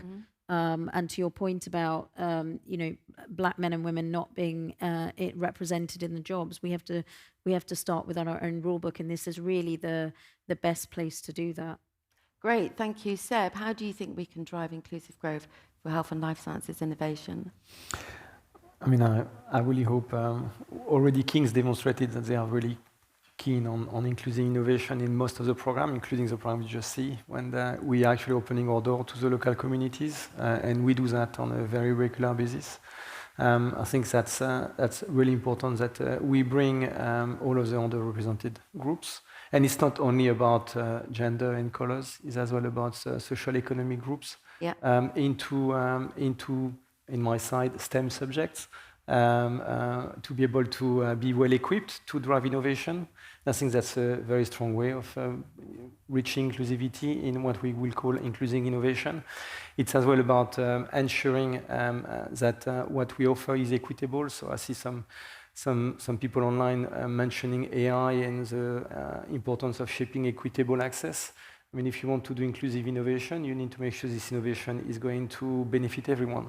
If we look at digital health, for instance, you want to ensure that the data set of which we'll have trained your diagnostic, prognostic, treatment technology will work for everyone. And will be affordable as well for everyone. So it's equitable and it's affordable. And I think that's really key of what we want to drive is an affordable healthcare, which will be delivered faster and which will be delivered fairer, which is really at the center core of our hospital partner, GSTT, for instance, in their own slogan and pitch. So I think it does resonate very well with our own belief of what inclusive innovation looks like. Great, thank you. Yeah, real opportunity there.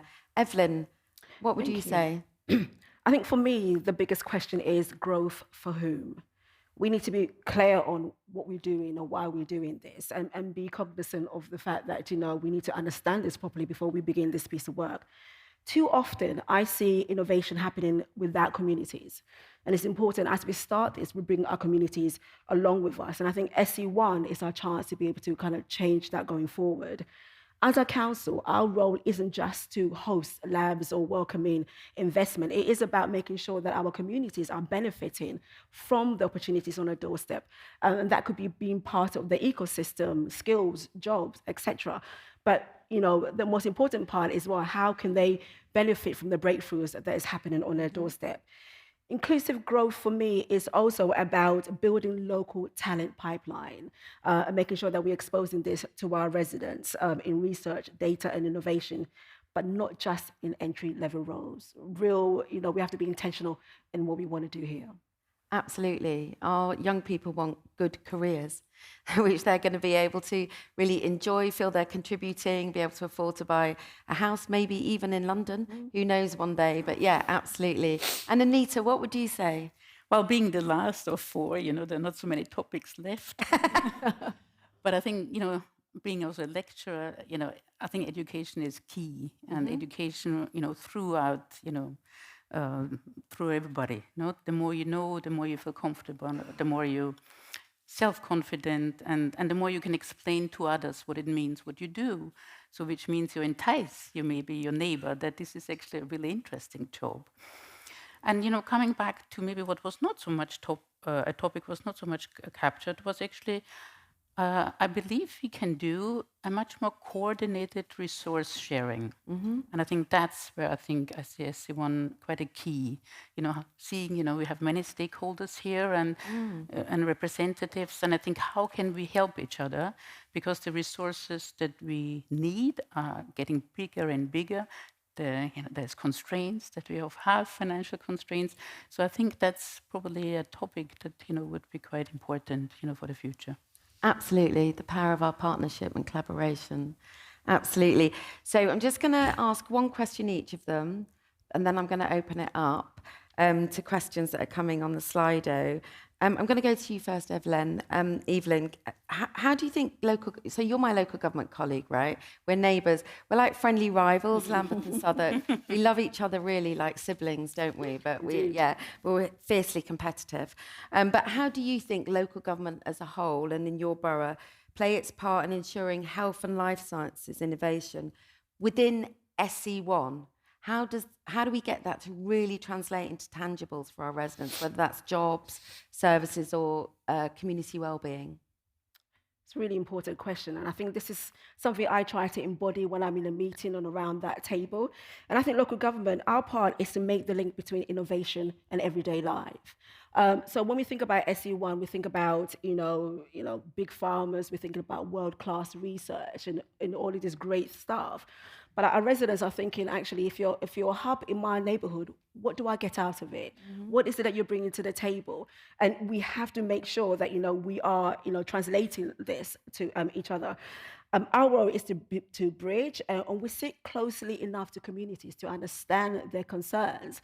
But we also run the tables with the NHS, our big institution investors. So how do we make sure that both parties understand one another, and we are the bridge and bringing them together? And I think there's practical things that we can do. I mean, firstly, by using our planning and convening powers to be able to kind of stimulate this relationship. Every new lab, workshop, or development in SC1 should come with a community, I would say, benefit booked in. That is local apprenticeships, that is, a startup space for diverse founders. And I know we talk about this, but I think it's important that we have this at the forefront of our minds when we continue this work. Or what I find really passionately is about school partnership. How do we inspire the next generation to see themselves in this area? We talked about the inequalities in this sphere, so how do we really push this forward? Secondly, for me, it's about aligning health and economic outcomes. The test here isn't just about the number of businesses that we can bring to Southwark and Lambeth. It is about whether residents are able to live longer, healthier lives because of the innovation and the breakthroughs that they are seeing on their doorsteps. Again, it's about knowing who we're doing this for and the growth and the inequalities and the groups that we actually need to support going forward. And thirdly, it's about keeping inclusivity at the center of it. Our communities cannot be treated as spectators. They have to be genuine partners. We have to allow them to shape what we're doing here to take things forward. And it's about ensuring innovation reaches the people most in need. We need to use data to track the individuals or the groups that are benefiting from this. So if we know the groups that we want to close that inequalities gap or we want to support, how do we make sure we do that? Again, for me, it's about data. And I think I will lastly say that local government cannot drive life sciences. Actually, what we are here to do is to make sure that we shape the environment and the conditions where innovation and fairness grow together. And I think as local authorities, this is what we want to champion. Yeah, I really love that. Anita, I'm going to come to you so you're not last this time. You talked about collaboration before. From your perspective as a cancer researcher, how do you think SC1 could foster stronger collaboration between academia and NHS Trust to really accelerate that inclusive innovation, and particularly in your field of work? Yeah. So maybe, as an example, I was one of the first researchers in the Innovation Hub in the Cancer Center here at Guy's Hospital. And I think what I've watched, not only in my group, but all the groups that joined us, we really, accelerated in our research, in our translational research. And I think it's the proximity. It's still what we all like is our chat when we have a coffee, at the corridor. And this is when, new ideas are sparked, when you understand the complexity of why things sometimes not work, and, to inspire new ideas. So, being a computer scientist, we know that the human in the loop is always better than just a machine. So I think what SC1 will do, I think it's the real-time feedback into the different stakeholders. That will be fantastic to have because it's all on one place. Great, thank you. Seb, I'm going to turn to you now. Your innovation strategy, King's innovation strategy, it's near completion. It would be really great to hear what some of the priorities are and how do you think SC1 London, I need to keep saying SC1 London, I keep calling it SC1 and I'll be told off afterwards. SC1 London, how can your strategy delivery be empowered by SC1 London? Yeah, I think it's perhaps going to resonate with what we just heard now, really about partnership. The whole innovation ecosystem needs to be powered by what people name serendipity. Being able to have those small conversations happening in corridors. To do that, you need to have the right partners in your local ecosystem. And so within SC1 London, the whole innovation strategy that we have with King's does resonate extremely well. We're all talking about how do we ensure that the innovation we are created is done with the voice of the users, the voice as well of the customers, and we bring them in the journey with us, which means, in fact, we bring them into our ecosystem. So rather than having the university or the hospital as some kind of ivory tower, you have them working seamlessly together, but bringing as well the other partners, in this case, the private industry. So it's really all about public-private partnership, and all about those interactions which can leverage the knowledge from all of the parties, including, of course, the local community, the patient, and the public, into those conversations. So we learned quite a lot from the first model we developed around the London Institute for Healthcare Engineering, when we brought industries, we brought investors. In fact, Meridian Health is co-located at Lahey and is able to interact not only with the academics and the clinicians, but as well the healthcare workers, the public, and other industry to create those relationships. We bring the small companies. We help them to thrive. So it's inclusive in a sense that we're not talking about creating innovation with King's and other SC1 partners IP. We're talking about creating technology which could have risen from ideas outside of our community, but to bring them within our community and to help them to co-create it with us, and eventually to get them to our patient as a first inpatient in our own hospital, and eventually at some point either spinning out the technology out of the ecosystem or scaling it up with some of our major industry partners.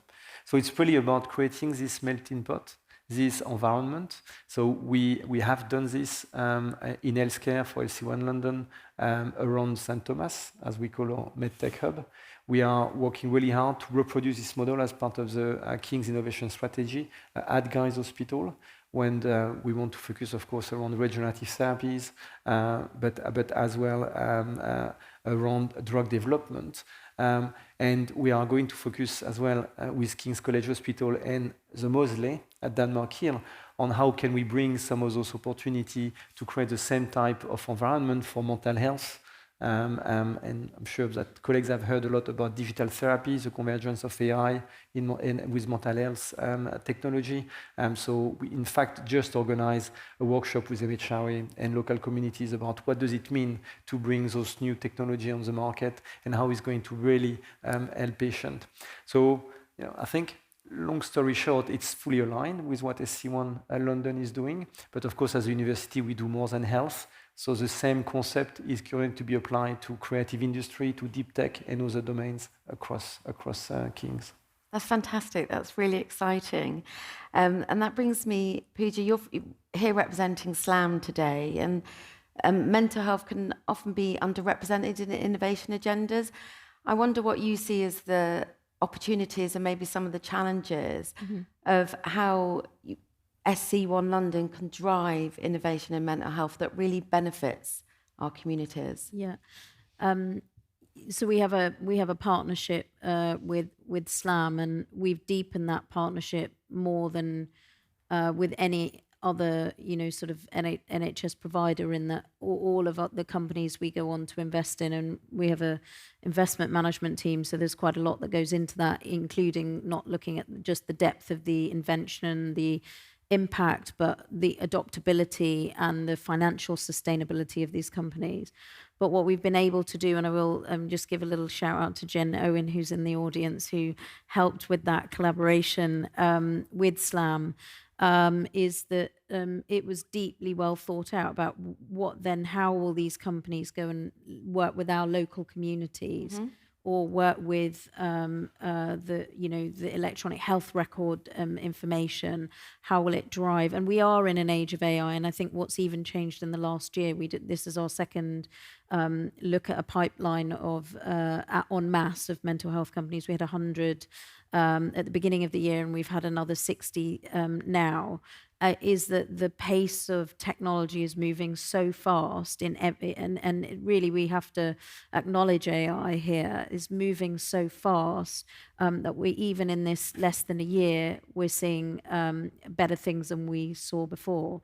But the important thing is that we're, through this partnership, able to offer some of that, or use our own communities to try and test all the information we have, which is hugely diverse, to allow these companies to flourish. And to our amazement, and maybe I shouldn't be so amazed, but companies far in California, and we've had Bangalore and Singapore and Denmark have heard of the Maudsley, or look it up and go, gosh, that's the place that I want to build my technology. And that's the when we talk about the public-private partnership, and with Wellcome as a charitable organisation as our largest funder, that's how you bring that together. So we're getting better. I do have a plea, and if you've heard me talk about this topic before, I do it on most panels, is that we're very good at praising people for invention. I did something new. I've built this. I've done that. We rarely praise the people who lift their heads to adopt in quite a very difficult time. And obviously now I get lots of clinicians go, oh, how did you get here? The answer is by accident. Wanting to do something and shift their time across their clinical work to something else. And often we know that goes into the private healthcare sector. How about we allow them to lift their heads towards this innovation that we are able to adopt here?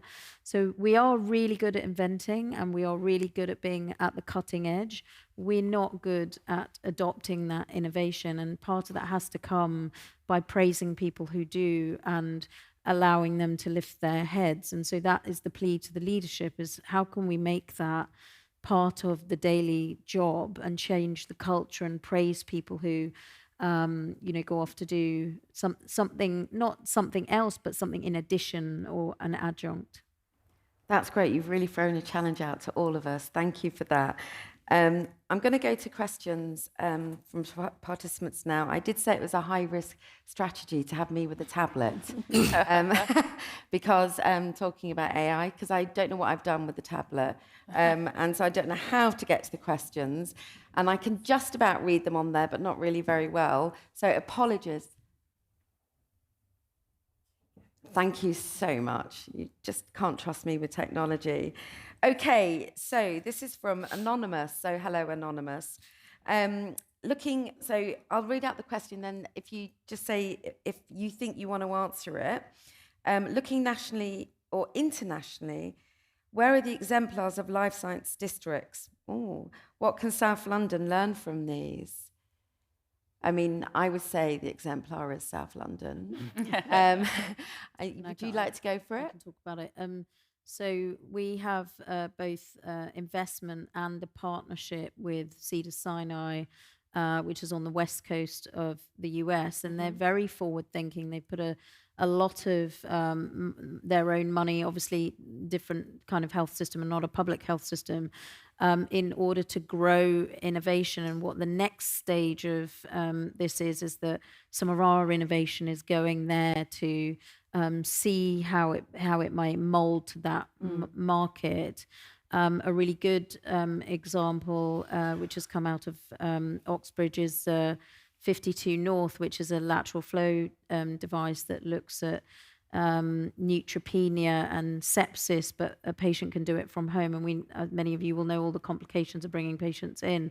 And now they've got a little bit of a trial there to build out their R&D in that space, but they're also doing it in the UK. So this is, there are some examples that are a little bit further ahead, and we can already see some of the value of that for us, but we can do that here too. Excellent, absolutely, really good examples. Did anyone else want to come in on this? I mean, I think for me, across London, it's really important that we all draw on each other's strengths and resources, and that we don't compete, or across the UK. And people talk about Boston and places, and I know that a lot of you will be going there and bringing learnings back. And I just think it's about not being afraid of that and really sharing. And I'm a great believer in theft, because I think if we steal, rather than reinvent the wheel. So I think, it would be really good for us to just keep learning. But did anyone else want to come in? Well, there is many knowledge quarters, as they call themselves, across the globe. Of course, you can go to Kendall Square in Boston, you can go to Tokyo, but you don't have to go that far to see very exciting life science sectors. We've got some on the other side of London, as the knowledge quarter next to King's Cross. We need to learn and to take the best bits to build our SC1 London environment. I think competition is totally meaningless within such a small country of the UK. We have bigger problems to solve. Like one of my great physicians from Edinburgh tell me all the time, we don't have to compete each other, we have to compete against disease. So fundamentally, it's all about patient first. So if you have great idea out there, just, as you say, steal them, or even collaborate with those people rather than steal them. And do it in a way that genuinely you get the best return of investment you can. Yeah, no, you're right. As we pickpocket, we just tell them we're doing it and see what they think about it. No, well, thank you. Okay, we've now got a question from Amy. Thank you, Amy Hall. So it's a bit long, but I think it's very straightforward. How can we make those large sites safe spaces for vulnerable populations rather than commercial cold spaces that make certain local populations feel unwelcome? Inclusive spaces are key to encourage local populations to feel included and get involved in research and help to apply for training. Yeah, Evelyn. Yeah, thank you for that question, Amy. I 100% agree with you. And I think this goes back to what I'm saying about how do we allow our communities to shape what we're doing. So if we are, creating this for the community effectively, shouldn't they have a say in what these spaces look like? And I think this is the only way you can avoid those cold spaces or those unwelcoming spaces for our community. So allow them to be around the table, allow them to shape what this looks like so that they will feel welcome. Because obviously, if you are creating something from the startup, you know that it's for you. And if we create without them, actually, what we are saying effectively is that you're not a part of this. So again, important for us, we're starting this really exciting piece of work that we bring our communities along with us and not add them on afterwards. Great, thank you. I want to there's a red light flashing at me, telling me off. But I just want to give anyone a last word that they want to say, because I just think we've got these 4 brilliant people. And does anyone want to have a parting word before I get told off, or the mic just gets turned off or something? Anita, Pooja. I'm happy to say that I think with the advent of integrated neighbourhood teams, I think there's a real new opportunity coming around how do we do population health and how will we link that into life sciences and research. And so I think that's all for the taking, really, and for everyone to think ambitiously about the connection between new models of care and actually research and design. Thank you. Nope. Okay, well, I apologise to people who sent their questions in that we didn't get to them, but I really, really am grateful for your partnership and also just the different work that you're all doing to really bring this alive and benefit this wonderful part of South London. So thank you very much to all four of you, and thank you for really contributing to this day today. Thank you.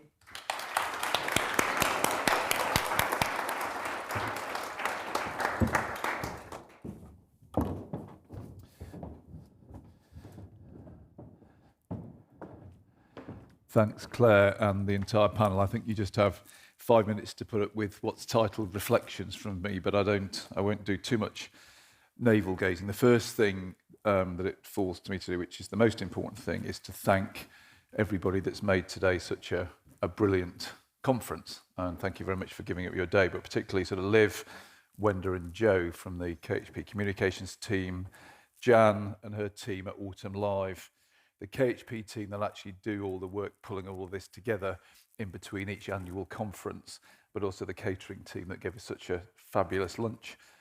All of the panelists and the speakers and all of the participants in the room and online. I know how busy you all are, so thank you for giving up all of your time. So can we put our hands together and just thank everybody that's contributed.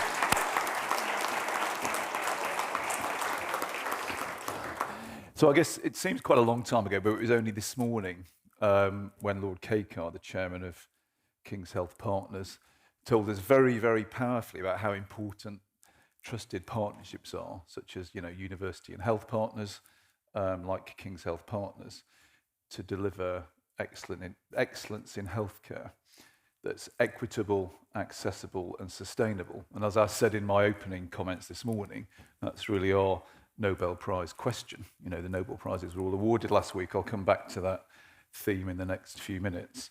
And actually, the final panel we just heard also talked about the broader partnership, the partnership with our local authorities, Lambeth and Southwark, Claire and Evelyn, and I know John's here as well.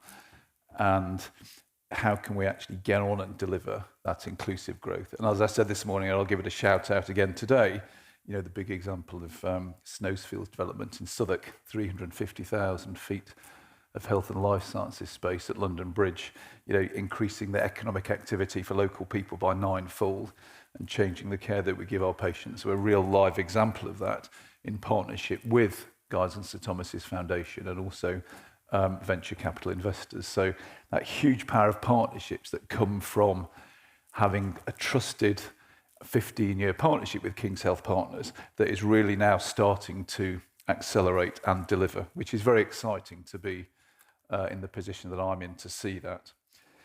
The first panel that I chaired this morning, which actually really highlighted the importance that King's Health Partners brings to Guy's and St Thomas's Hospital. So Amanda Pritchard, who just started as the new chief executive there, David Behan, who's the chair of King's College Hospital, Bashir Al-Hashimi, who's the Vice President of Research and Innovation at King's, and Jane Bailey, the chair of SLAM.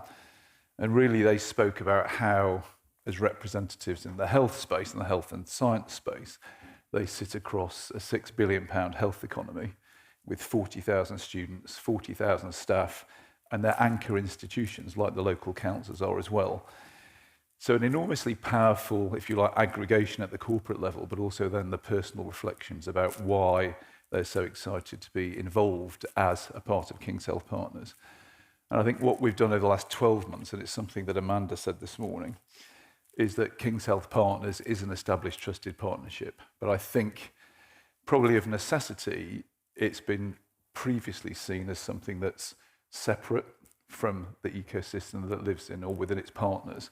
And I think what you've seen now over the last 12 months is how it's now become central and catalytic to all of those organisations. So Amanda said, KHP is GSTT and vice versa. And the same is true of all of our partners. And I think that's, even though the name's the same, and the logo's the same. Actually, what it is we're trying to do and drive is very, very different from being independent to being catalytic and driving impact with scale and equity.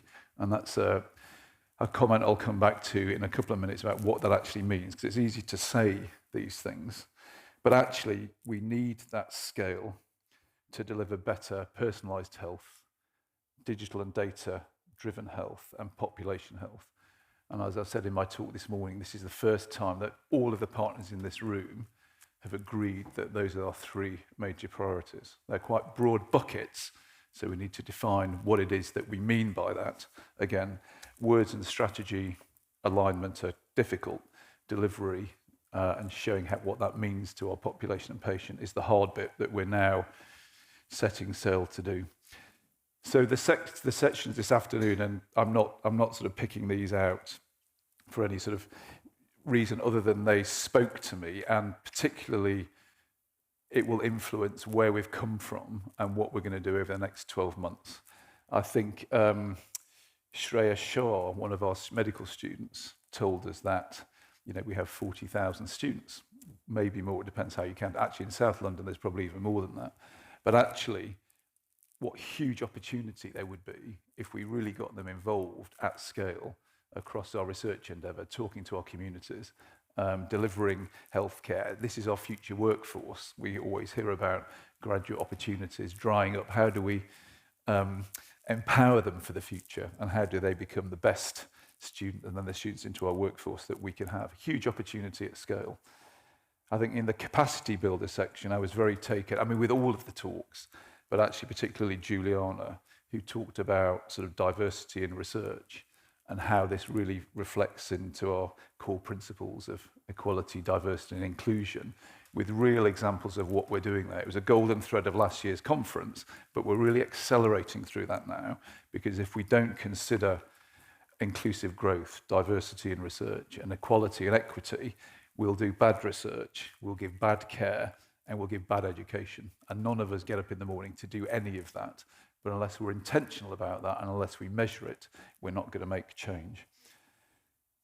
The creator session, I thought what stood out to me, we've talked about this for about 25 years, and it's what are we actually going to do about the fact that patients with severe mental illness die 15 to 20 years earlier than they should do. That's just a tragedy, and we need to fix that, and we need to fix that at scale. And we know that they generally die of cardiometabolic diseases, diabetes, hypertension, heart attacks. And how do we close that gap in a real and measurable way? Because this is urgent, this isn't for the future. But that really stood out to me. And actually the very powerful talk given by Caitlin from Oxley's speaks to me very powerfully about how we need to extend our partnership in a real way to deliver change at pace and at scale. And then the final session, the Innovation SC1 London, and thanks very much again to Claire for chairing and for the participants on the panel who all spoke really, really powerfully about actually how aligned all of this is. It's almost as if we have a plan. And as the joke goes, I love it when a plan comes together. And it is coming together, actually. So I sit across health and life sciences, and people think that means, the 4 faculties of the university that have health in their title. But health actually is much broader than that. It's, what doesn't just happen in hospitals or GP surgeries. It's housing, it's jobs, it's prosperity, it's aspiration and hope for the future. So that's what I mean by health. And that's really where, if you like, SC1 and innovation comes to the table. Because if we don't consider that, we're not going to change health inequalities, and we're not going to provide a better future for the population that we serve, or figure out how to do this. This is not easy to do. And that GAJ this morning talked about the economics Nobel Prize. You see this theme in this. Last week, the chap from Brown University, one of the 3, who talked about innovation as the engine of growth. And Claire mentioned that as part of the London Growth Plan. Because if we don't have growth, and Evelyn was absolutely right, growth for who, so this needs to be inclusive growth, then we're not going to be able to afford to invest in the services that our population deserves, needs and demands.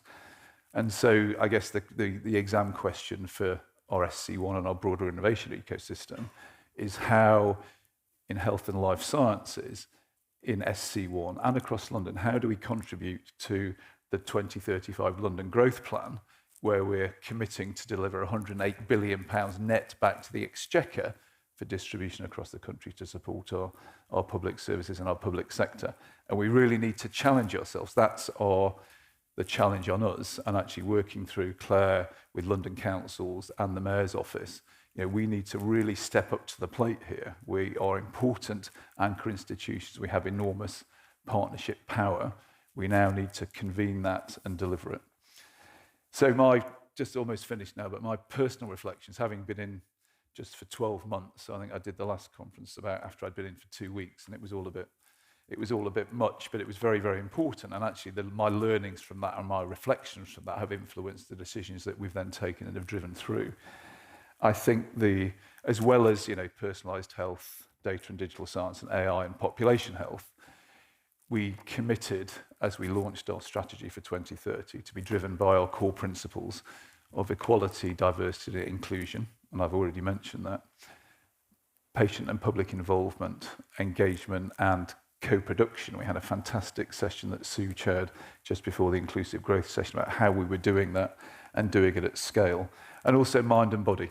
I've already mentioned about Caitlin's presentation, but that's been a thread that's gone through all of today. And actually, we need to sort of recommit to that and make change at scale.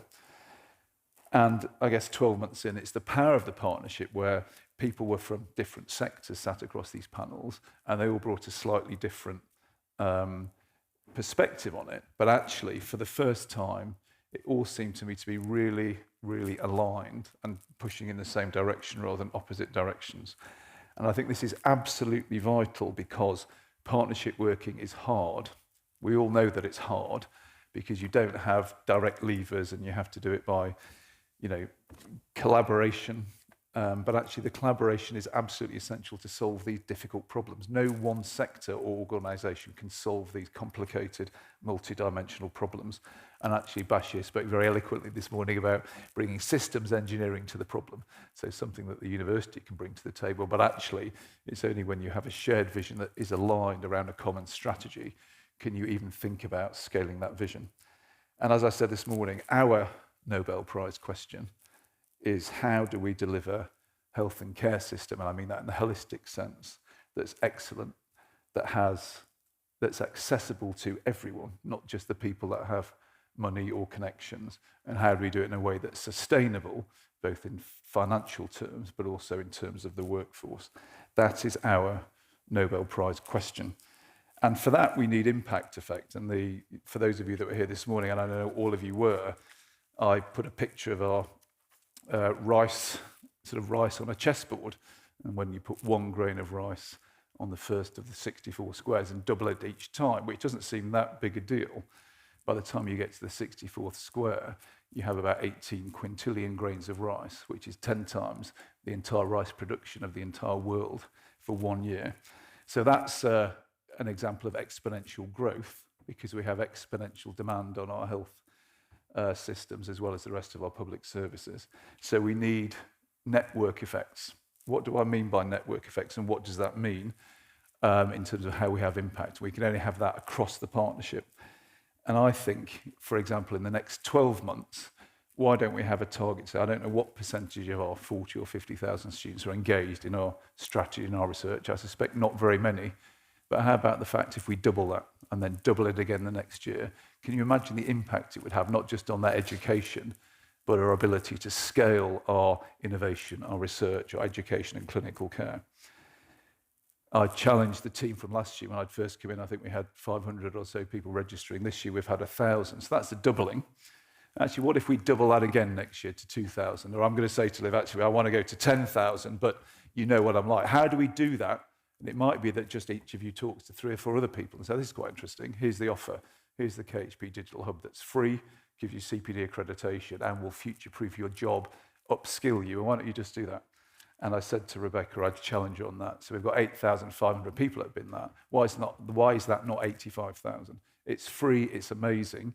How do we communicate the offer to all of our staff across all of our organisations? And how do we do more of that? This is scalable. nothing's ever free, but it doesn't require a massive upfront investment.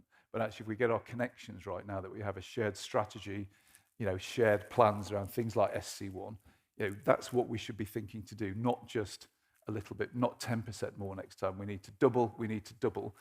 Our challenge is exponential, and at the moment, we just have a linear solution. That's really the challenge for us for next year, but actually that starts tomorrow morning. So these are just the things that have come through for me. And I think my final comment is that if you look at how Nobel Prizes get awarded, they're awarded to a maximum of 3 people. You have to be still alive. These are the rules of the Nobel Prize Committee.